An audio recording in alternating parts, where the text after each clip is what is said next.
আসসালামু আলাইকুম, কেমন আছেন সবাই? Welcome my another video. Please subscribe my channel and let's go next video. এই তো দেখতেই পাচ্ছেন আমি কত সুন্দর করে এখানে মাংসগুলোকে পরিষ্কার করে ধুয়ে নিয়েছি। তো আমি এখানে একটা জিনিস স্কিপ করিনি আপনাদেরকে দেখানোর জন্য, যে একটা ভিডিও করতে হলে কতটা পরিশ্রম করতে হয়। আমার হাতে বেঁধে এই গুঁড়া মশলা পড়ে গিয়েছিল, সেটা আমি চাইলে স্কিপ করতে পারতাম ভিডিও থেকে, বাট সেটা স্কিপ করিনি আপনাদেরকে দেখানোর জন্য যে একটা ভিডিও ধারণ করতে হলে আমাদেরকে কত পরিমাণে কষ্ট করতে হয়, কত কিছু ক্লিন করতে হয়।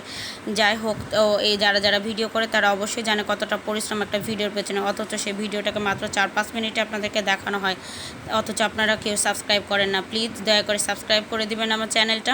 তো এই তো আমি গোস্তগুলোকে সুন্দর করে পরিষ্কার করে ধুয়ে নিয়েছি এবং দিয়ে দিলাম ধনার গুঁড়া, জিরার গুঁড়া, হলুদ গুঁড়া, মরিচ গুঁড়া এবং লবণ, গরম মশলা গুঁড়া, আদা রসুন বাটা, আর সেই সাথে দিয়েছি টক দই। সেটা আমি ভিডিও রেকর্ড করতে ভুলে গেছি। যাই হোক, আপনারা বাসায় যদি টক দই থাকে একটু টক দই দিয়ে নেবেন, দেখবেন যে অনেক বেশি ভালো লাগবে। কেউ যদি সুন্দরভাবে সুস্বাদুভাবে রান্না করে খেতে চান, তাহলে আমার মতো এই ইজি উপায়ে সুন্দরভাবে রান্না করলে দেখবেন অনেক বেশি ভালো লাগবে।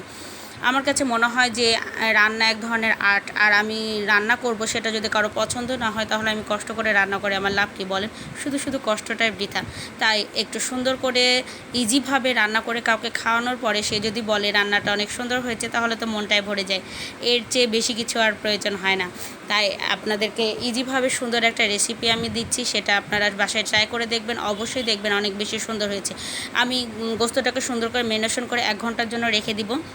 এবার 1 ঘন্টা পরে এসে এই তো দেখতে পাচ্ছেন আমি প্যানে তেল দিয়ে নিলাম এবং তেলটা গরম হওয়ার পরে আমি সেখানে পেঁয়াজ কুচি দিব এবং পেঁয়াজটা গোল্ডেন ব্রাউন না হওয়া পর্যন্ত আমি ভাজতে থাকবো।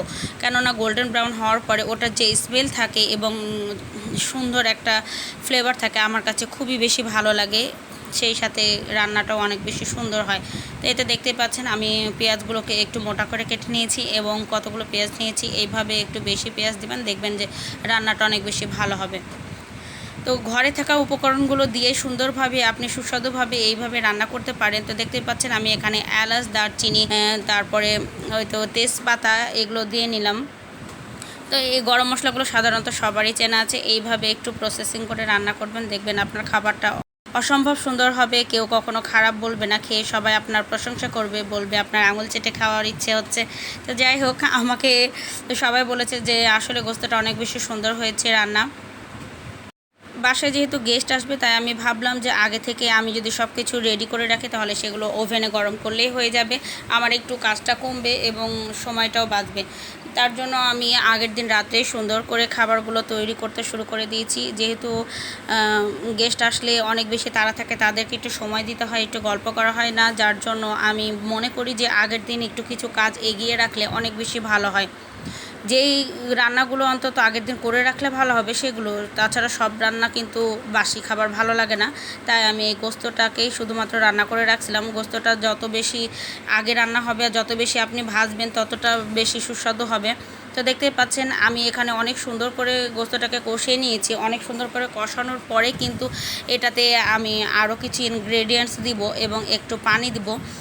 তো দেখতে পাচ্ছেন যখন তেলটা উঠে আসবে, এই রকমভাবে সুন্দরভাবে কষানো হয়ে যাবে, একটা গোস্তর যে স্ট্রং কাঁচা ফ্লেভার থাকে সেটা যখন চলে যাবে, তারপরে আপনি বাকি উপকরণগুলো দিবেন। এখানে আমি কাঁচামরিচ দিয়ে দিলাম, কিছুটা পানি দিয়ে আবারও ঢেকে দিব। কিছুক্ষণ পর আমি আবারও সেই ঢাকনাটাকে তুলে দেখতে পাচ্ছেন এখানে আমি খাঁটি বাসায় তৈরি করা ঘি দিয়েছি 2 টেবিল চামচ। তো এই ঘিটা এত বেশি ভালো, এত স্ট্রং ফ্লেভার, এই জন্য বাসায় তৈরি করে ঘি খাওয়ার চেষ্টা করবেন, অনেক বেশি ভালো। আর দিয়ে দিলাম ভাজা জিরা গুঁড়া। এই গুঁড়াটা লাস্ট পর্যায়ে এসে দিলে অনেক বেশি ভালো লাগে, একটা সুন্দর ফ্লেভার আসে। তো এতে দেখতে পাচ্ছেন আমার অলরেডি যত ইনগ্রেডিয়েন্টস রয়েছে সব কিছুই কম বেশি দেওয়া হয়ে গেছে। এবার আমি সুন্দর করে এগুলোকে নেড়ে চেড়ে সুন্দর করে ঢেকে দিব আরও কিছুক্ষণ। তো 10-15 মিনিট পরে আমি সেটাকে নামিয়ে নিব। হালকা কিছুটা ঝোল রাখবো, কেননা বাসায় যেহেতু অনেক বেশি গেস্ট আসবে আর সবাই মিলে খেতে হলে একটু ঝোল রাখতেই হয়, কেউ গ্রেভি পছন্দ করে। তাই এই তো ফাইনাল রেজাল্ট দেখতে পাচ্ছেন যে আমার গোস্তের কালারটা কতটা সুন্দর হয়েছে। জানি না ভিডিওতে কতটুকু সুন্দর দেখাচ্ছে, বাট বাস্তবে কিন্তু অনেক বেশি সুন্দর দেখাচ্ছিল এবং খেতে অনেক বেশি ইয়ামি হয়েছিল। তো অবশ্যই আপনারা বাসায় ট্রাই করবেন এইভাবে রান্না করার, দেখবেন অনেক বেশি ভালো লাগবে এবং গেস্ট আপনার নাম তো করবেই অবশ্যই। তো সবাই ভালো থাকবেন। আসসালামু আলাইকুম, আল্লাহ হাফেজ।